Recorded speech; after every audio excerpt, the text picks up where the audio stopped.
I want to welcome you to our very first session of Growing Kids God's Way. And there's so much to share with you over the next many weeks that we're going to be together. So I want to get started right away with really the heart of our message. Ladies and gentlemen, one of the greatest areas of concern for you as parents, should be your children's moral health. Your children's moral health. Too many young parents are overly concerned about the psychological health of their children, but they are not sufficiently concerned about the moral well-being of their children. The right standard of moral training and the right method of moral training should be a preoccupation with you young parents, because moral training is the medicine that's going to protect your children from emotional deficiencies. Growing Kids God's Way is all about helping parents in their duties to raise a morally responsible child who will someday grow up to become a morally responsible adult. Now, it's our contention that while the primary desire of Christian parents should be the salvation of their children, the primary goal should be to produce or to raise a morally responsible child. A child who has the moral capacity to know right from wrong, good from evil. And a child that has the ability to continually make the right decisions, make the right moral decisions. A child that has the ability to be driven by moral principle that is inscribed in their hearts, put there by you, the young parents.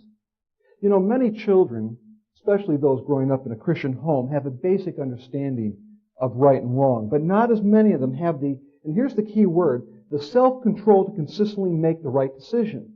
Self-control, self-discipline is what is missing predominantly in our society. It's missing in our parenting.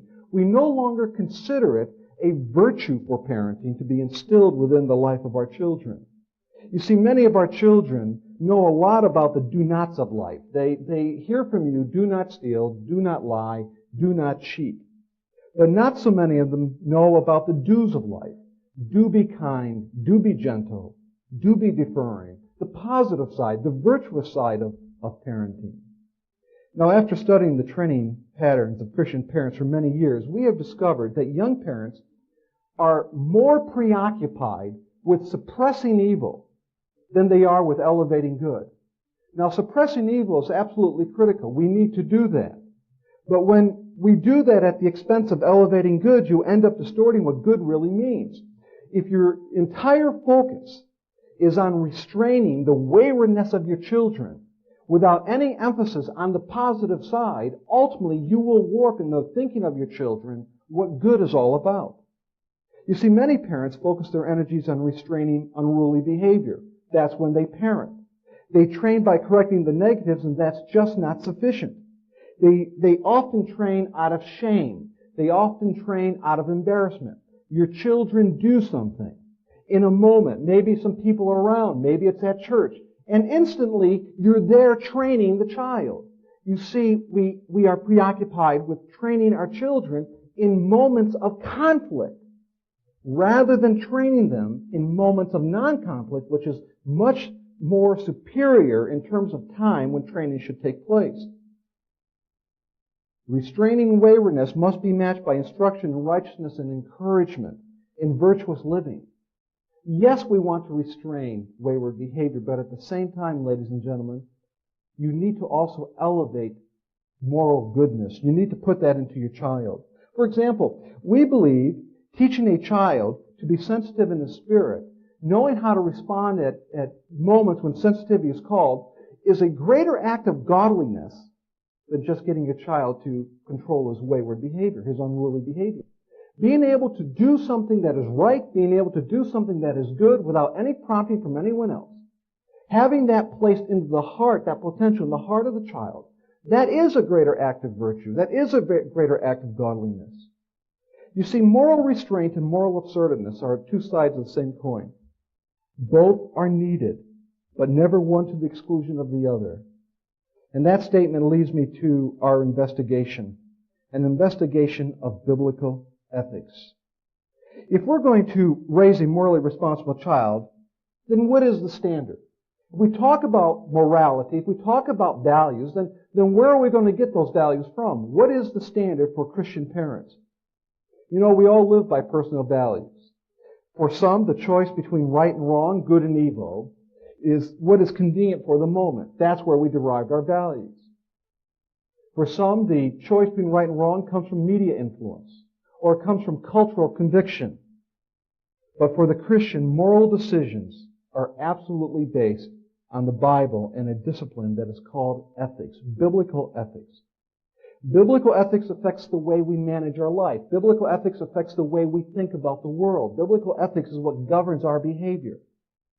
Biblical ethics is the moral encouragement and restraint of our behavior. It guides our manner of conduct. It guides our thinking. It shapes the parameters of our worldview. And for parents, it's the moral basis of training that produces goodness and purity and holiness in our children. That is the standard that you folks should be going after. That's what you need to be looking at. Now for me, the one thing that is most notable about biblical ethics is this. Of all the ethical systems in the world, there is no higher standard than that which comes from biblical values. That's which comes from biblical ethics. And the justification for that statement is very basic. Only the system of biblical ethics is other-oriented. Listen now.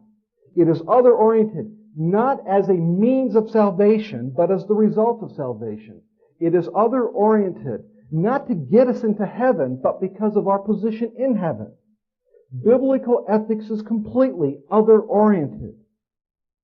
Now allow me to qualify that statement with this analogy. One Christmas, my daughter Jennifer she was about 3 years old, received a Holly Hobbie doll. And Jennifer loved that Holly Hobbie doll. Now you moms know that when you give a doll to a little girl, wherever that little girl goes, if it's a favorite, that doll goes too. Well, after a couple of months, after a year or two, that Holly Hobbie doll's been everywhere. And sometimes Jennifer gave me the special privilege of holding her doll. Maybe she was making up her little bed and she said, "Daddy, would you hold my Holly Hobbie doll?" And so I would take that little Holly Hobbie doll, I would hold it in my arms, and I would look at it and I would think, this thing isn't worth the money it takes to maintain it. It's got patched up, it's sewed up. Why don't we just go out and buy her another one? But to the owner of this Holly Hobbie doll, to Jennifer, that Holly Hobbie doll was absolutely precious. Precious. Because it was so precious to Jennifer, because it meant so much to her, I ordered my behavior based upon the value placed on it by its owner. Now here's the point. You have an owner. Your owner is Jesus Christ. To Jesus Christ, you are absolutely precious. And therefore, because you are precious, it is my duty to order my behavior, order my conduct, according to that preciousness. That's what this is all about. You are like that Holly Hobbie doll. My behavior towards you is not based on how valuable you are to me. It's not based on my perception of you. It is based upon the value that God places on you, and to Him, you are absolutely precious. What is the moral mandate of Scripture? What is the moral mandate for Christians? It's looking and responding to the preciousness of others. And may I add, it's not at the expense of self, but it's in harmony with self when you do it according to biblical guidelines. Nothing is lost. It is living out a manner of life that is reflective of Christ in us according to Philippians 2, 3 through 5. You see, Jesus set the ethical standard for being other-oriented. We are to follow that example by ordering our behavior in view of the preciousness of other people. And that involves giving consideration, conscious consideration, to those who are behind me, to those who are in front of me, and to those who are on my sides. That means as parents, we need to instill within our children that same sensitivity. That there's someone very precious coming right behind us. Therefore, what I'm going to do in this moment has to take into consideration the folks coming behind me. It has to take into consideration the people in front of me. It has to take into consideration the people on my sides. That's what the moral mandate of Scripture is. That's what biblical ethics is all about. It is a rational preoccupation with the concerns of those around me. Not thinking so much about self that I have lost the sense of otherness. Now please understand this, folks. Your personal values show up in your children. Some of you attempt to parent one way in public, but you parent another way in private. We want you to know that your personal values that you use to parent in private show up in public. Please understand that. For the community of believers, what is at stake here is our Christian witness. We need to come together on this. No non-Christian can damage a case for biblical ethics as badly as a Christian parent whose child is totally out of control or continually out of control, and a Christian parent who's continually making excuses for that behavior. But then there are those who will say, but you don't understand, my child is really different. No, we do understand that. Often parents will say that, implying that somehow personality or temperament differences play a part. And it's used as almost as an excuse to say that my child does not have to come to the standard. Let's just talk a moment about personality and temperament differences in moral training. All parents should be working towards the same moral standard of excellence, regardless of your child's personality, regardless of your child's temperament. You see, many parents are guilty of dismissing the need for virtuous training on the uniqueness of their children, and we do hear, commonly hear, but you don't understand. My child really is different. And our response is, oh really? Your child is different? The old "but my child is different" cliche is not a legitimate exception clause in the ethical scheme of the Bible. We know your child is different. Your child is different. We all recognize the differences in children. Children are different from birth. The first one comes out and says, how can I help you? The second one comes out and says, look, put me back. I didn't ask to be born. I was comfortable where I was. Put me back. From birth, your children are different. From birth, they are unique. Of course they're unique. Of course they're special. They possess a unique combination of temperament and personality that only God Himself has put together. And that's what separates that one person, that one child from everyone else. That's how special that child is. But please understand, personality development and moral training are mutually exclusive activities. You see, personality is the house. Moral training is the craftsmanship that went into building the house. If you draw this analogy, temperament is what we're born with. It's the foundation. It's the firm foundation. Personality is built on that foundation. Moral character, moral training is the craftsmanship that goes into building the house, that goes into building the personality. You see, regardless of the personality distinctions found in your families, the persistence of moral training should not vary from child to child because why? Biblical values do not vary. Biblical values always remain constant. The standard is always the same. The application will vary. The application will be different, but the standard, the principle always remains the same. Your children all represent different personality types. I mean, just survey your children in this room. There's the A type and the B type and the C type and the lion and the bear and the otter or whatever else. But here's the question you need to ask yourself. Which personality type is exempt from honesty? Which personality type is exempt from honor? Which personality type is exempt from kindness?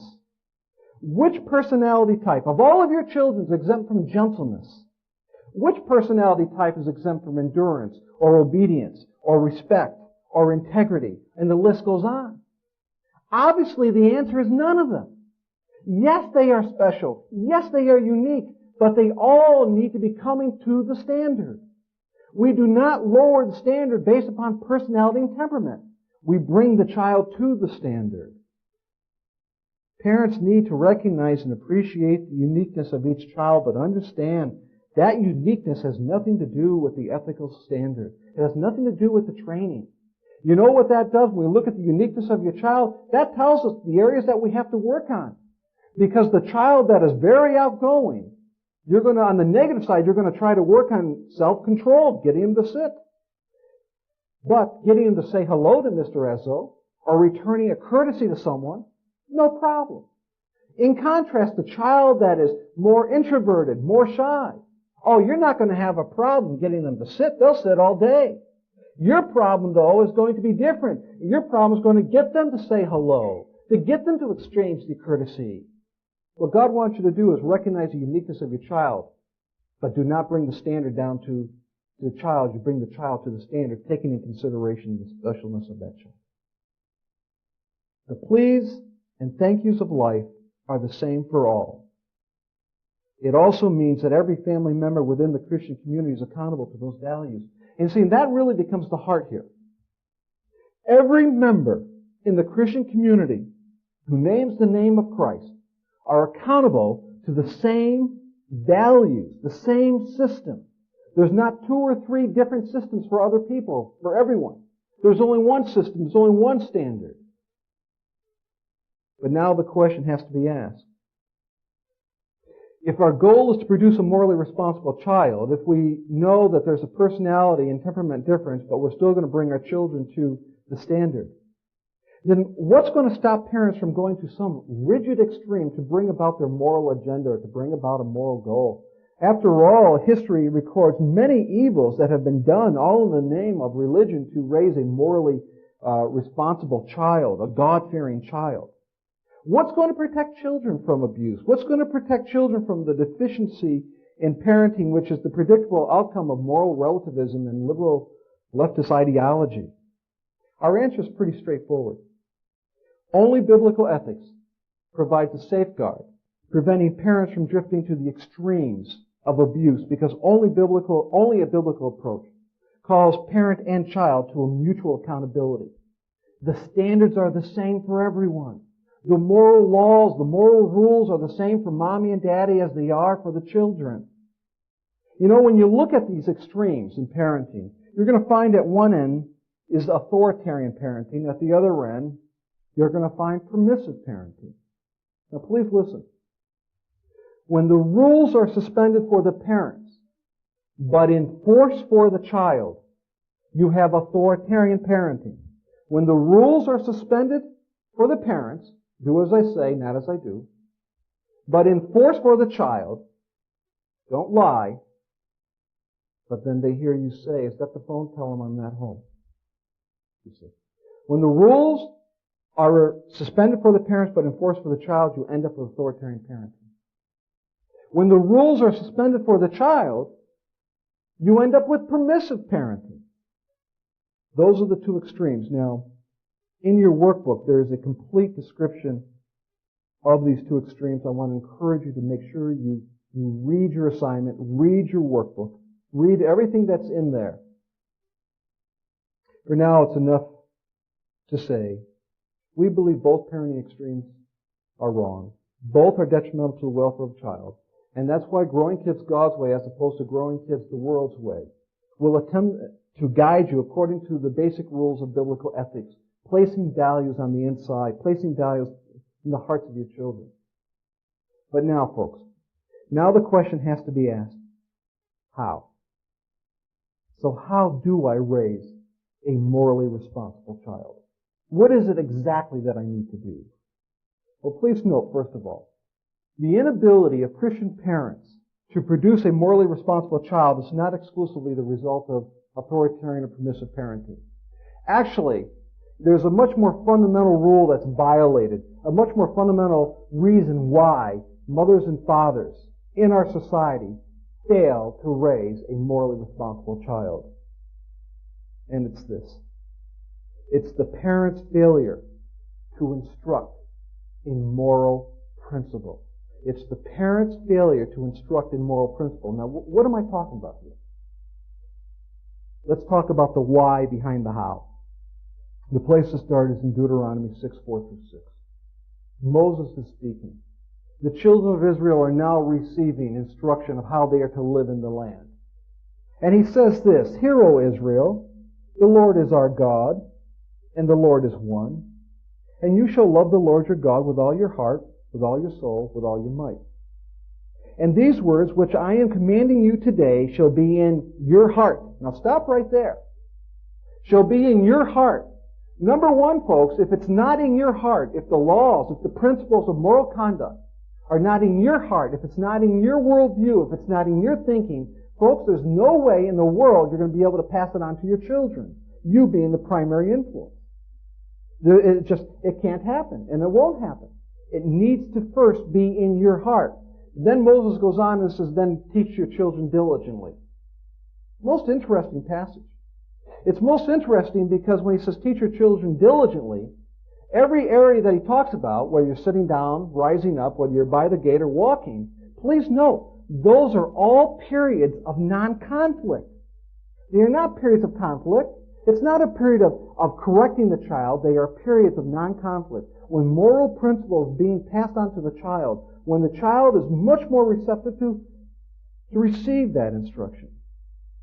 You see, folks, the reason we are not producing morally responsible children in our churches and in our society is because parental instruction too often lacks moral reason. It really is that simple. We are not thinking morally ourselves in terms of educating our children.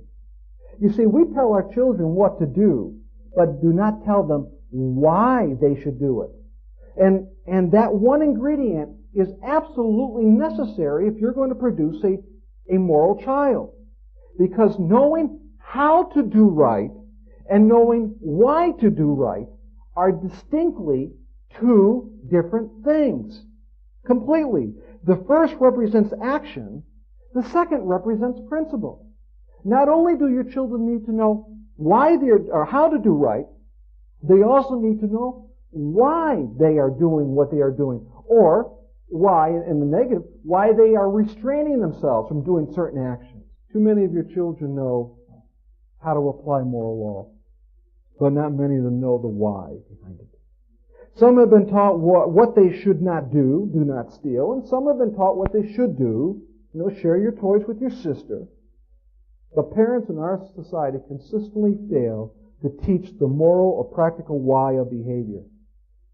And that's why, folks, you end up raising, the church has ended up raising for the last 20 years, in the last generation, you end up raising a child that is moral on the outside, but not moral on the inside. They know exactly what to do. They know how to respond. In fact, what they're doing is they're responding to vignettes. We've trained our children to respond to vignettes, to circumstances, to situations. They find themselves in this situation, they calculate it, and they know, okay, this is how I'm supposed to respond. In a sense, they're almost on a stage, and they act out their life on the stage, knowing how they are to respond. They are not responding by moral principle, they are responding according to situation. And ultimately, there will be a situation they're not familiar with, and that's what will pull them down. Now, when we say a parent should provide a why in their instruction, it does not mean parents are obliged to provide an explanation on demand. That should be obvious.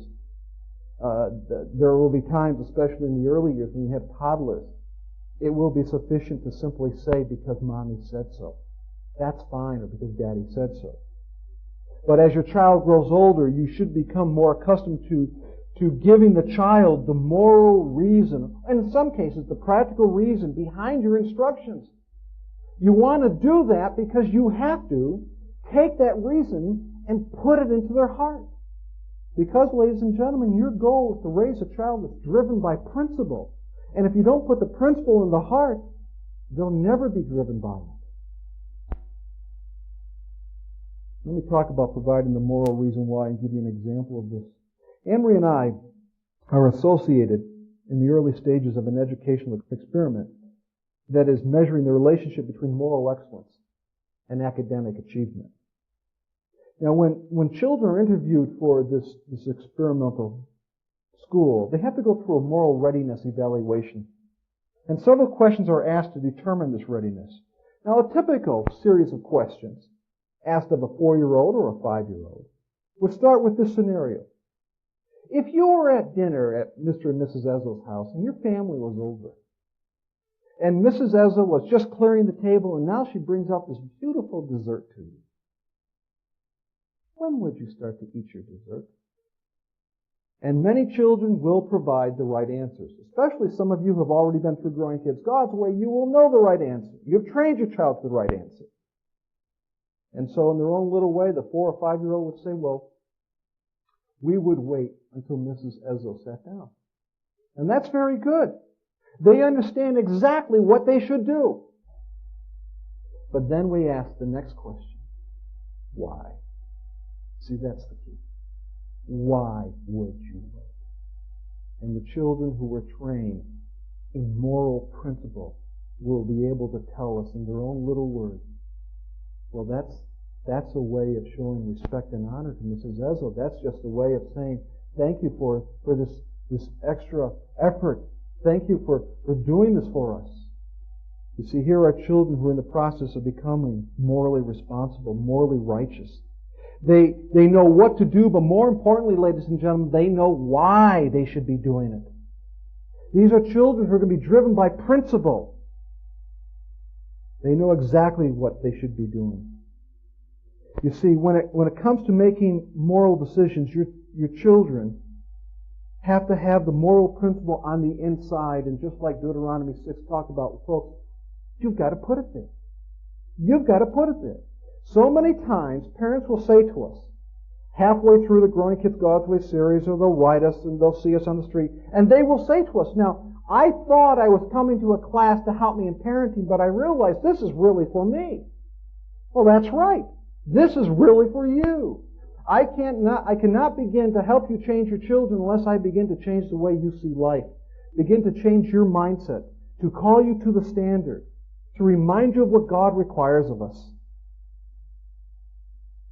Well, not every instruction is going to have a moral reason behind it. Some instructions are just practical. But, you're going to use the same principle so you do not exasperate your child. Moral principle or practical principle. When Nathan's father was spraying poison around the fruit tree, his activity attracted Nathan's attention. And so Nathan started walking over to the fruit tree. His dad was away from it now. His dad saw it and says, Nathan, stay away from the fruit tree. And then he did something that helped curb the temptation. He said to Nathan, stay away from the fruit tree because Daddy just sprayed poison around it. You see, he gave him the son the practical reason. It was health and safety. It wasn't a moral issue. All of a sudden, Nathan now has the information. He is not tempted to go look. It's not that this is going to absolutely curb his appetite for curiosity to go over, but it's sure going to help folks. All of a sudden, with this new information, Nathan now can make a right decision. Maybe pursue some more information from his father. You see, the reason I bring this up is because you have to help curb your child's temptation. Do not put within your child's pathway the temptation to do wrong by not providing something as basic as a practical reason. Do not exasperate your children. I think how many times parents exasperate their children. We were at a potluck dinner one time, and there were a number of children. There were some floppy plates, and they were going through the living room, and there was some new carpet on the floor. And you sort of hold your breath as they pass by.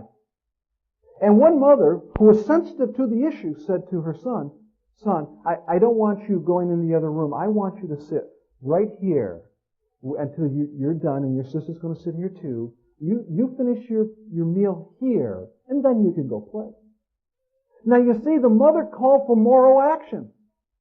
But listen, how exasperating. Mom, all the other children went into the other room. They're all playing. They're all watching whatever. What did the mother do?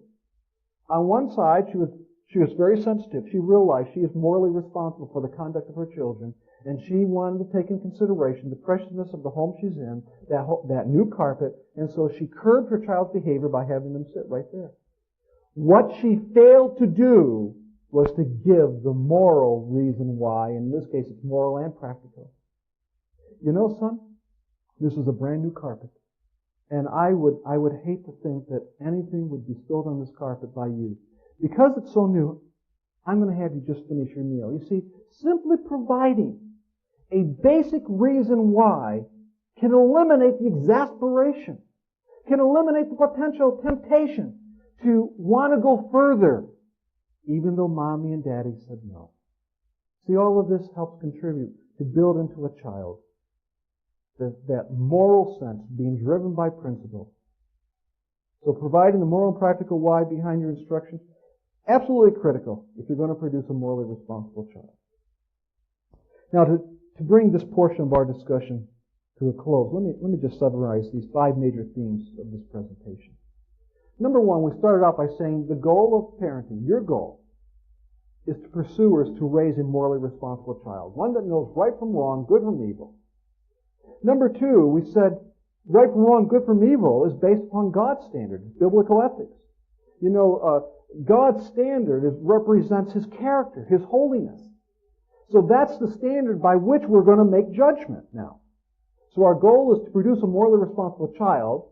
We're going to bring the child to a standard. The standard is the Word of God. Point 3, we want you to appreciate the uniqueness of your child, but we also want you to remember that your child's temperament and your child's personality is not a legitimate exception clause to separate that child from the standard. Your child still needs to come to the standard. You just need to understand your child's uniqueness so you know how to manage your child and bring him to the standard. Number 4, the principles of moral conduct must be in your heart. You know, we're going to be spending 18 weeks together. And I trust after these 18 weeks, if nothing else, that I have penetrated, or that we have penetrated your heart. Help you understand. This, you cannot pass it on to your children unless you have it in your own heart. You cannot make your child moral. You cannot bring your child to the point of understanding and appreciating the preciousness of other people, appreciating the person coming behind or in front or on your sides, unless it's first in your heart. This is the most fundamental element of biblical spirituality, Christian spirituality. This is basic salt and light material, folks. And number 5, you must teach your child the moral reason behind their actions and your instructions.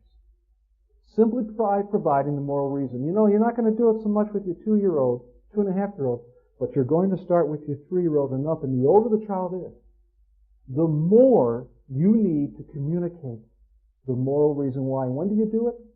In the periods of non-conflict.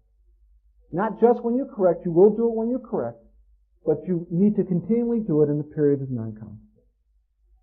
You know, folks, it's not enough to teach your children how to act morally. They need to learn how to think morally. They need to be driven by principle. That principle needs to be in their heart. And it's you, moms and dads. You are the ones who have to place it there. Well, this is a good start, but there's so much more here. Right now, we're going to go.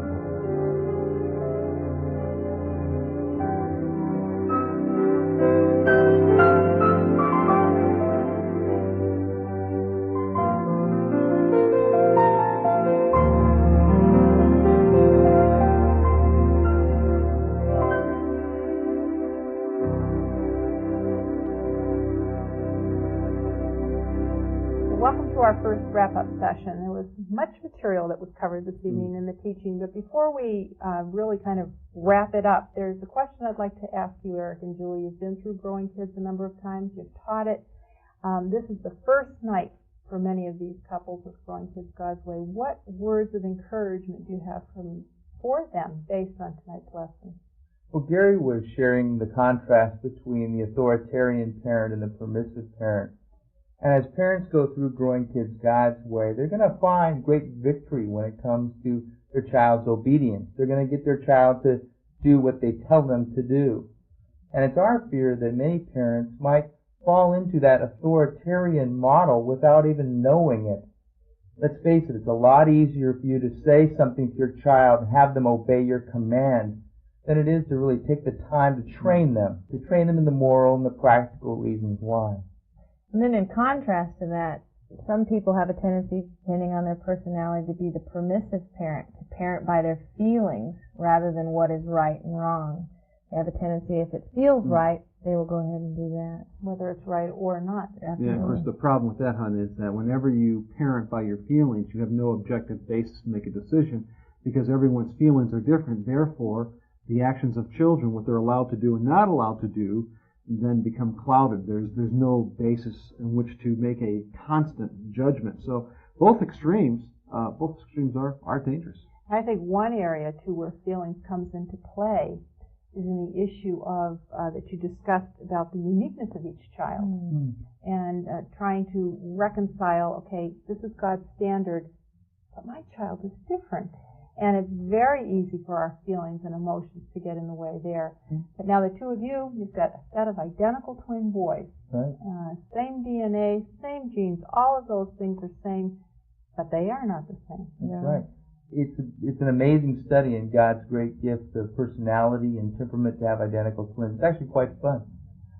They are so much different, even though they have the same genes and all. Each one has been given a certain bent, a certain God-given bent. And we need to work with that as parents to train them to work on their weaknesses and encourage their strengths.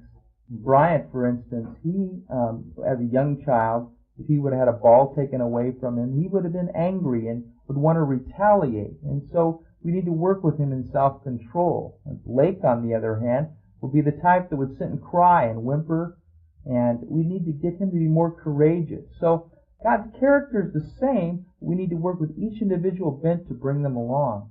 And parents have a tendency at that point to compare and say, well, with my first child, I only had to explain this twice. And with this last child I have, it's taking 8 or 9 times. I don't think they can either come to the standard I'd like them to, or they're not grasping the concept. Rather than doing whatever it takes, they have a tendency to want to give up. Yeah. My fear in that, honey, is that many parents parent the percentages.